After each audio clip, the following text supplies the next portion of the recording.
أكبر أشهد أن لا إله إلا الله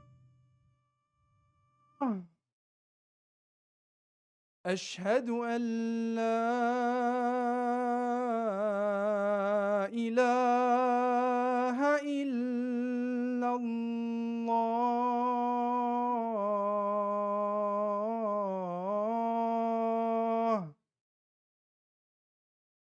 أشهد أن محمدا رسول الله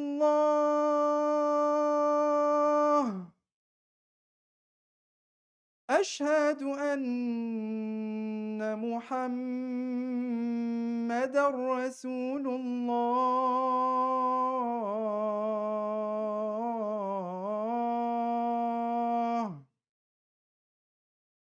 حي على الصلاة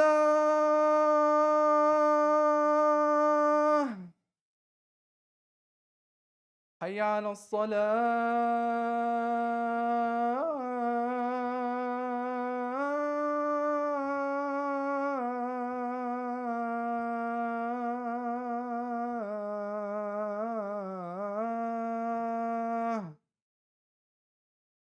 حي على الفلاح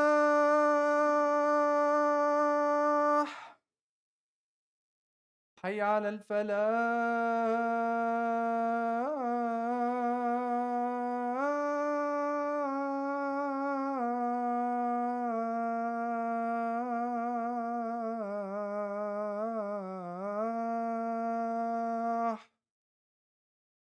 الله أكبر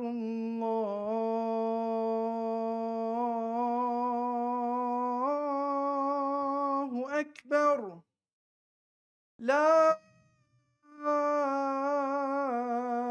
إله إلا الله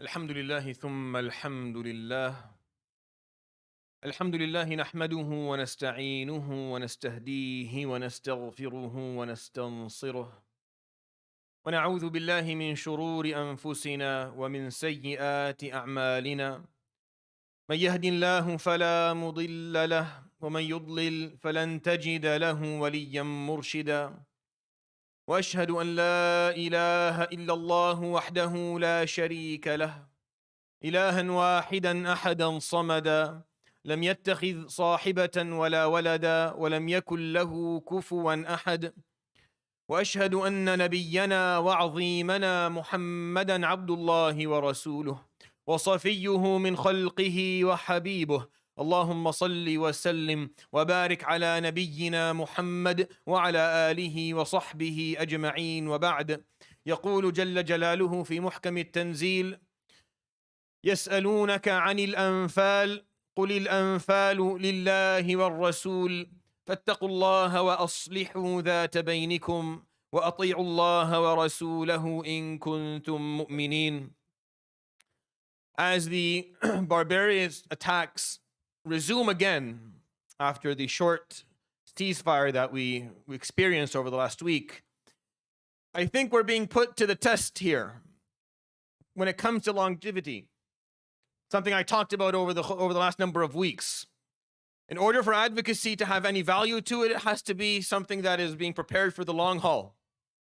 It's the long-term advocacy and work that actually brings fruition. And the fact that we're going back again after 15,000 people were killed to the same format of random bombing of civilian populated areas, I think Allah subhanahu wa ta'ala is yet again putting us to the test of whether we actually understood and learned the lesson that we should have learned from years before this ever occurred. Because the cycle has been quite simple, or has been quite predictable for us. We take interest in things during the acute phase and maybe a week or two tops after the acute phase, and then everything plateaus back to the baseline that it was at before. The baseline doesn't get any better. It's not higher in any form. It goes exactly to the way it was before. Sometimes I argue it goes even lower in certain situations. And I think the fact that we're going back again, meaning it's not being put to sleep, it's not being put to bed, they haven't found a way to stop the death toll. I think it's just reminding us that this issue is not, and the issue in my opinion even goes beyond Palestine at this point. It goes beyond the Holy Land, and it goes beyond Gaza, and it goes beyond Masjid al-Aqsa, it goes beyond all of it. And it goes beyond the Palestinian people too. Because if you notice, it's not just the Palestinian people who are actually protesting all across the globe. There's not enough people. The population of Palestinian people is not enough for all of these numbers to actually produce themselves all across the globe on a weekly basis. This is the will of a people. This is a will of a nation that is being ignored, that is being neglected, that is being told to the face of those who have the belief that you don't matter. And what you have to say about this doesn't matter either. You're just background noise that we will continue to set aside because you actually have nothing else you can offer. Because you don't have the proper routes and channels of advocacy that are required to make the change that is going to be needed. Which is why I think this is very important for us to take time and contemplate and reflect upon. What exactly is it that's going to change for us as a community? I can't control how the Muslim Ummah functions on a larger scale. Neither can you. We don't have the ability to do that. We can't dictate how leaders in the Muslim world are going to respond to certain things. We don't have the ability to dictate how scholars are going to talk about stuff or how business owners are going to. We don't have the ability to do that. But what we do have the ability to change is how our conduct is going to be over the next year or 2 or 3 or 10 or 50 till the day that we meet Allah subhanahu wa ta'ala, and how our communities are going to function. I am a firm believer in the fact that if you can't clean up your backyard, then please, spare the rest of us all of your theories of how to fix the world. Please, just spare us what you have to say about how the world is going to be fixed. Because if you can't clean up your own backyard, if you can't take care of things locally for yourself, if you don't have your house in order, then please, just don't do it. Don't come and tell me how the world is going to be fixed through the amazing theories that you have in your brain if you cannot implement them locally yourself. It makes no sense. It really doesn't. I don't understand the logic behind it. I try to, wallahi. I try to. You're ordered Islamically to always try to understand where people are coming from when they're talking about things. So you can build the bridges. I fail to understand how people who are failing locally on a very small scale, on a puny scale. Well, it's a puny scale. What, 35,000 Muslims in a city that is not that big to begin with? We fail locally, yet we want to talk about how the change needs to happen on an international scale. We want to go and tell people how to run their countries and run their communities and change world policy. I don't believe that's appropriate. You can disagree with me. I have no problem with that, but I don't think that's correct. And I think that you're given a chance to prove the utility of your thoughts and your practices and your ideas within your local context. If you can't get your ideas to work in a local context, that means they probably aren't going to be extrapolated on an international context to work.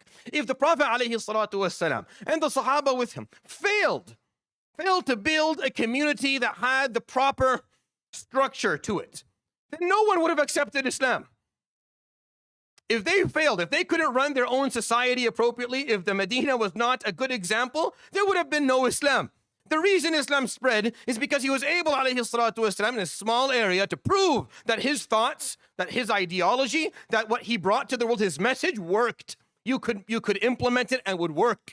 And you could have a heterogeneous society that had people from all over, and you can still have them live together. People would have rights. There would be peace. There would be clarity. There would be ethics. There would be morals. There would be leadership. There would be purposefulness. You would be able to solve problems, defend yourself, hold on to your moral compass. He was able to prove that, alayhi salatu wasalam. People came to Medina. They wanted to see what was happening because it sounded so bizarre. It sounded so weird to them. They had not witnessed anything like that before. The only system that they had seen was the tribal system. The tribal system, you had a Sheikh al-Gabila. You had the eldest of the tribe. And everyone who lived in the area was from the tribe related to this person. And this person was the undisputed leader. Whatever he said, right or wrong, for better or for worse, was going to be the case, and everyone had to listen. That did not work. And it never will. By the way, that doesn't work. The Prophet ﷺ brought forward a very different model. He brought forward a different financial model. He brought forward a different political model, a different social model, a different spiritual interpersonal model. And it worked. They came and they saw a few people, a small number of people able to defend themselves.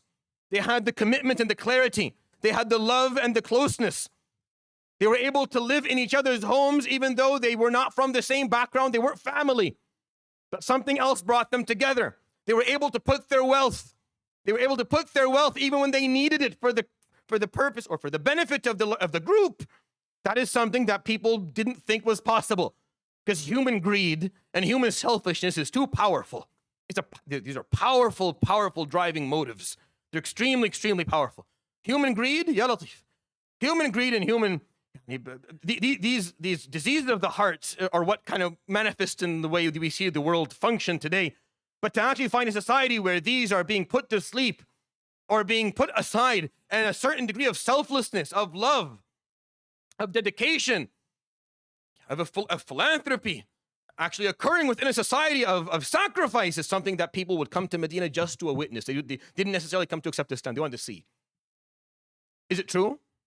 Is it true that the Qurashi is living in the house of the Khazraji? Show me. I want to see. Show it to me. I want to see it. I don't believe it. It's impossible. I want to see it. So they would come and they would watch. All right. That's really weird. It took them time to understand. The Prophet ﷺ was able to prove that he had a system that worked. His backyard was clean. His house was in order. And because it was in order, all it took was a few people to spread this deen within 30 years to all the continents of the old world and to overcome all of the great empires that surrounded them.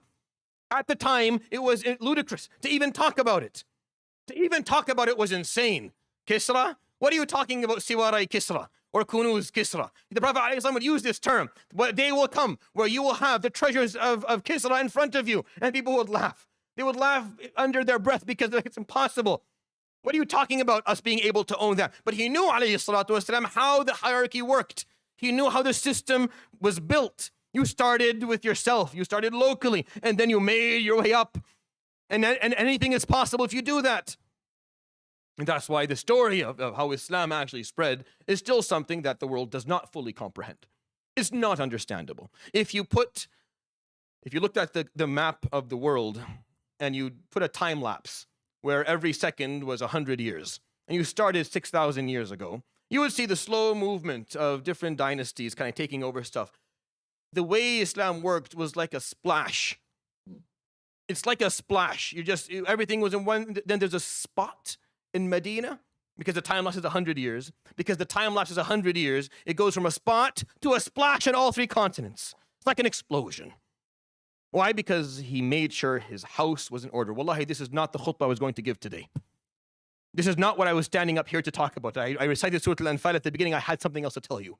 But let's make this clear at the beginning before I go into this new series. If we don't have our house in order, then we should not be preaching to others what they need to change.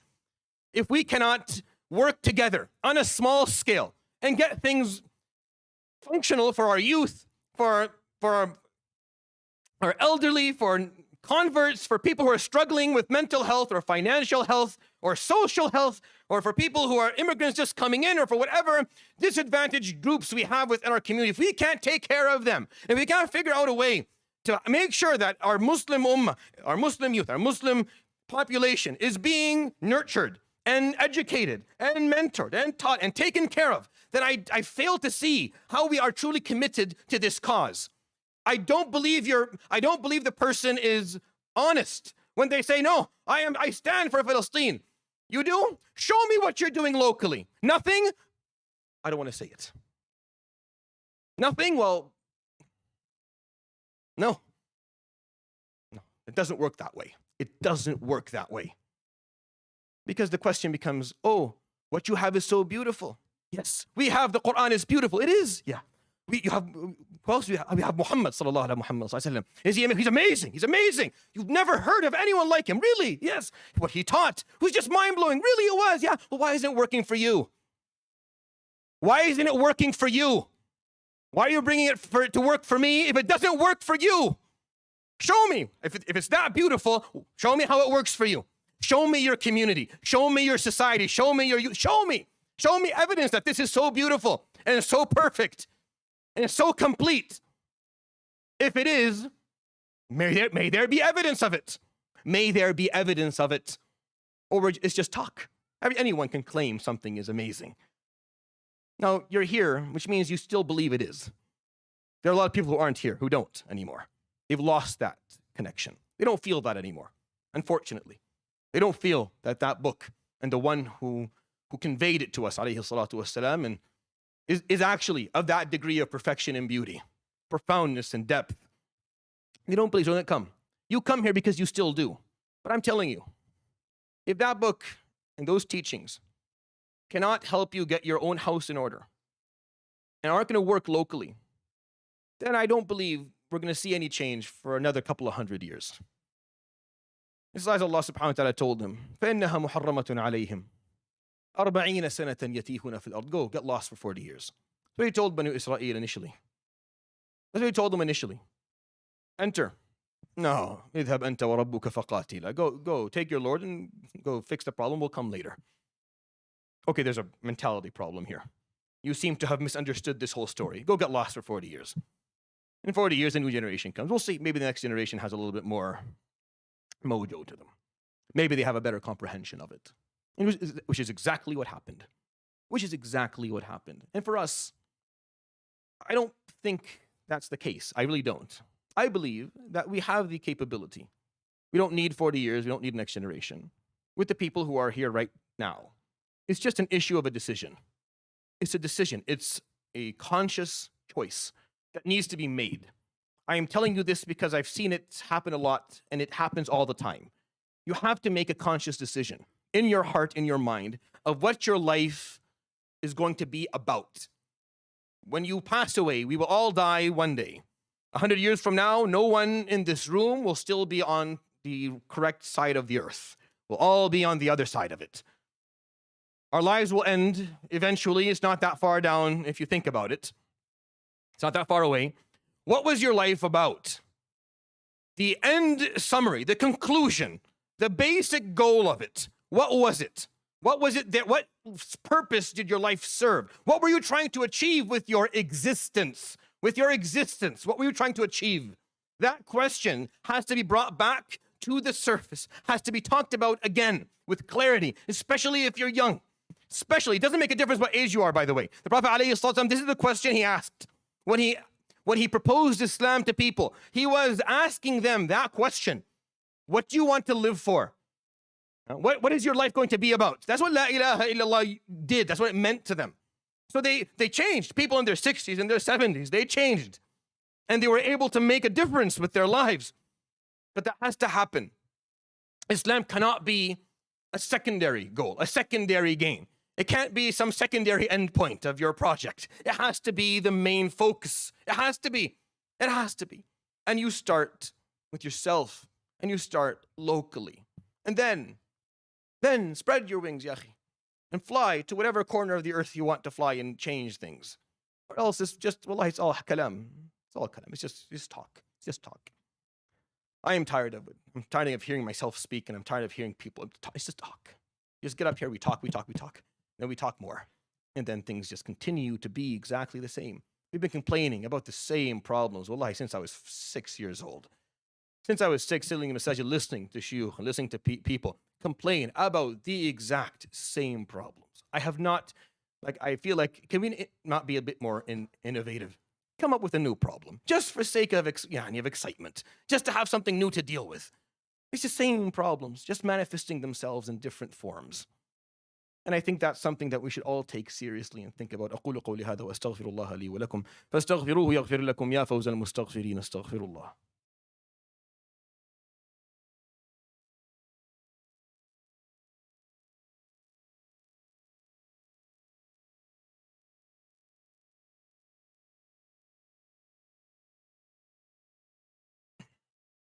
الحمد لله وحده، وصلى الله وسلم وبارك على من لا نبي بعده، وعلى آله وصحبه ومن اتبع نهجه ووفى عهده. إخواني وأخواتي، قد كنت نويت في هذه الخطبة أن أتحدث عن مسألة معينة، لكن لا أدري لما وقفت خطر على بالي مسائل أخرى فتحدثت فيها، فتغيرت الخطبة بأكملها. وأريد أن آخذ ألبابكم واهتمامكم إلى مسألة القيام بالنفس. لا أتحدث هنا عن المسألة العقائدية والاعتقادية في متون العقيدة وعلوم الكلام، وإنما أتحدث هنا عن إصلاح الذات. الإنسان الذي لا يستطيع أن يصلح نفسه من خلال كتاب الله وسنة نبيه صلى الله عليه وسلم، والله يصعب على الناس أن يستمعوا إليه إذا ما نصحهم في شؤون حيواتهم هم. يصعب على الناس أن يستمعوا إليك وأنت تنظر عليهم، تشرح لهم كيف يجب أن يعيش الإنسان حياته، وكيف عليه أن يقفو آثار الصالحين، وكيف عليه أن ينظم مجتمعه، وهو بنفسه لا يستطيع تنظيم وقته ولا حياته ولا حياة أولاده ولا مجتمعه الذي يسكن فيه. إذا كان يا أخي البيت الذي تسكن فيه بيت غير نظيف، لا ينبغي لك أن تقف أمام الناس تحدثهم عن كيفية ترتيب وتنظيف المجتمع بأكمله. هذا يا أخواني أتأمرون الناس بالبر وتنسون أنفسكم وأنتم تتلون الكتاب، أفلا تعقلون؟ نحن نعلم هذا قديما في الإسلام، نعلم هذا قديما، وهنا ليست الغاية في هذه الخطبة وهذا الكلام أن أنهاكم عن الدعوة إلى الله إذا لم تكن كاملة، فليس منا إنسان كامل، وكل مقصر في حياته، وكلنا أصحاب ذنوب، نسأل الله سبحانه وتعالى أن يغفر لنا وأن يرحمنا. لكن هنا أتحدث عن قيام الإسلام بمهمته في مجتمعاتنا وفي حياتنا. أتحدث هنا عن قيمة الإسلام ككل. الإسلام يا أخواني ليس فقط مجرد شعائر، هو ليس منظومة شعائر وعبادات يقوم بها الإنسان وإذا قام بها تصطلح الأمور وحدها. لا، الإسلام أسلوب حياة، الإسلام قضية يعيش من أجلها الإنسان ويموت من أجلها الإنسان إذا اضطر إلى ذلك. وإذا لم نأخذ الإسلام من فكرة الشعائر والعبادات المجردة إلى الفكرة المتكاملة التي أتى بها النبي صلى الله عليه وآله وسلم ففعلها في حياته وحياة من تبعه من أصحابه، سنبقى على حالنا في الفشل، وسنبقى نشتكي من نفس المشكلات في كل المجتمعات، عند كل الأعمار، بكل الأعراق وكل الأجناس وكل اللغات وكل البلدان. اذهب حيث شئت وادخل أي مسجد واجلس مع أصحاب المساجد لا تدخل مسجد يا أخي، اذهب وامشي بين الناس، الكل يشتكي من نفس منظومة المشكلات هي نفسها. الإسلام يحلها ولا لا يحلها؟ إن قلت نعم فلماذا لا نرى الحلول فيما بين أنفسنا؟ وإن قلت لا فماذا تفعل هنا؟ ماذا تفعل في المسجد إذا كان الجواب لا؟ إذا كان الجواب نعم فالواجب أن نثبت ذلك. نحن الآن أمام معضلة مختلفة في نوعيتها، أن نثبت أن الإسلام فعال في حياتنا، وهو فعال، هو كذلك. إذا كان لديك شكوك وهو كذلك، هو حتى يتخطى أعظم تخيلاتك وأحلامك وآمالك. الإسلام يفعل بالروح ويفعل بالنفس ويفعل بالمجتمع وبالعائلة ما لا تستطيع تخيله إذا جردت نفسك له، إذا أخلصت دينك لله سبحانه وتعالى. هذا كلام والله ثق به، هذا كلام موثوق، هذا ليس مجرد شعارات. لكن الإشكال في من يجرد نفسه وفي من يخلص نفسه لله سبحانه وتعالى. We have to move Islam from the realm of rituals, of exclusively being rituals and acts of worship, to a cause. Islam, before everything, is a cause. You live for it. And if needed, you die for it too. This is, for many people around the globe, something that is concerning, because most of those who are in control want a population that is not fully aware or educated, not fully committed to a group of morals or ethics. They want them educated just enough to, write the code, to run the machines, and to keep things moving. Aware enough just to complain amongst each other about how they could, but not enough to actually point out corruption when they see it, not enough to stand for justice or righteousness when they observe atrocities and oppression and racism and hatred and double standards. They don't want that because that can be dangerous. So they want them to be people who can be tempted, who can be put in a cycle of consumerism, and just so they don't have a lot of time. Because when you don't have a lot of time, see, they do it better in the Middle East, in my opinion, because they keep you running after your khubz all your life. They dandle the khubz, and you run after it all of your life. You don't have time to talk about climate change or atrocities occurring across the world or oppression, or you don't have time because you're hungry and the khubz is beyond your reach, so you have to run. They do it better there. I'm just letting you know the dictators of this part of the world that probably going back to what they're doing over there is better for you if this is what you continue to want. But a population that is committed to righteousness, to justice, to integrity, to fairness, and that is willing to live for that and die for that, and take that as the reason of why they're alive, rather than just a sideline project, it's a very difficult population to contain. It's a difficult group of people to maintain and to distract and to tempt and to control. They don't like that piece. They're scared of it, which is why they use all these words. Which is why they use all of these words when they describe Muslims or mistakes of Muslims or in general the Muslim world. The reason these terms are used is because we're kind of the last group that still see their principles and their values and who they are to be more important than anything else, to be more important than their status and their jobs and their reputation and their comfort and their leisure. They're still willing to put that ahead of everything, and that's not in their best interest. I'm sorry. You're hearing exactly what I believe. Now, I don't always say this stuff because I think it, but this is what I believe the world is. And this is where I believe the problem actually lies. If we truly as Muslims believe in justice and righteousness, then we continue to advocate regardless of whether they are bombing or they're not, regardless of whether it doesn't make a difference. We continue to speak the truth, and we continue to work towards it as an ummah. And we start by transforming our own backyard, cleaning up that backyard of ours, getting our house in order, and starting to work from there. You learn a lot when you do that, and you achieve a lot when you get that done. That's my firm belief.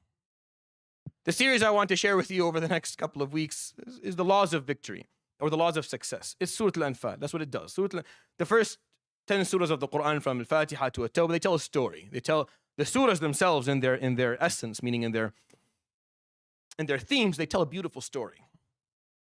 A continuation of how Muslims actually evolve and become. Towards the end of it, Surah Al-Anfal is a short one. It's only 10 pages amongst surahs that are all over a juz'.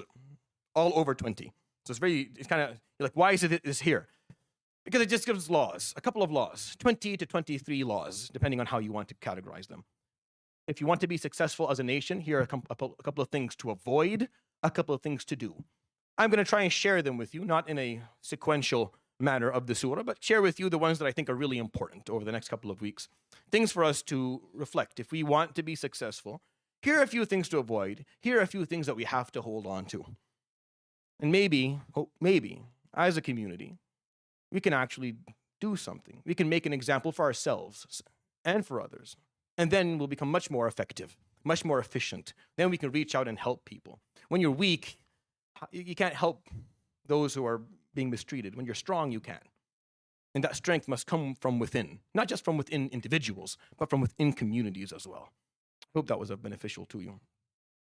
At the end, we do have the MRC social worker amongst us here today. And the reason that we have this on a weekly basis is that there are people who are struggling at home with, if there's any form of domestic violence, domestic abuse, if there are mental health problems, if there are any family issues.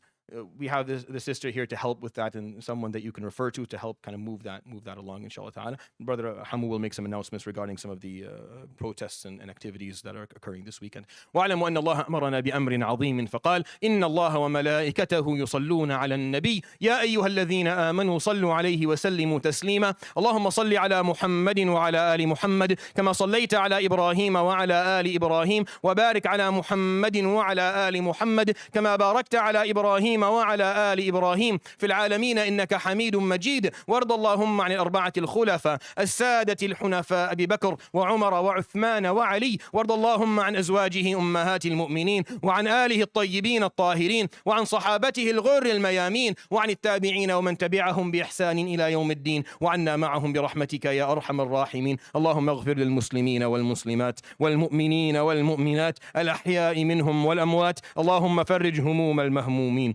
ونفس كروب المكروبين وارفع الغم عن المغمومين وارفع الظلم عن المظلومين واحقن دماءنا ودماء المسلمين واحقن دماء إخواننا في فلسطين. اللهم احقن دماءهم، اللهم تول أمورهم، اللهم اجبر كسرهم، اللهم استر عورتهم، اللهم آمن روعتهم، اللهم إنهم مظلومون فانتصر لهم يا رب العالمين. اللهم رد المسجد الأقصى إلى رحاب المسلمين، أخرج الصهاينة منه أذلة صاغرين. اللهم ردنا أجمعين إليك وإلى دينك ردا جميلا، وتب علينا اللهم من جميع ذنوبنا توبة نصوحة طهرنا بها قلبا وجسدا وروحا، وما ذلك عليك اللهم بعزيز، ولا حول ولا قوة إلا بالله العلي العظيم. عباد الله، إن الله يأمر بالعدل والإحسان وإيتاء ذي القربى وينهى عن الفحشاء والمنكر والبغي يعظ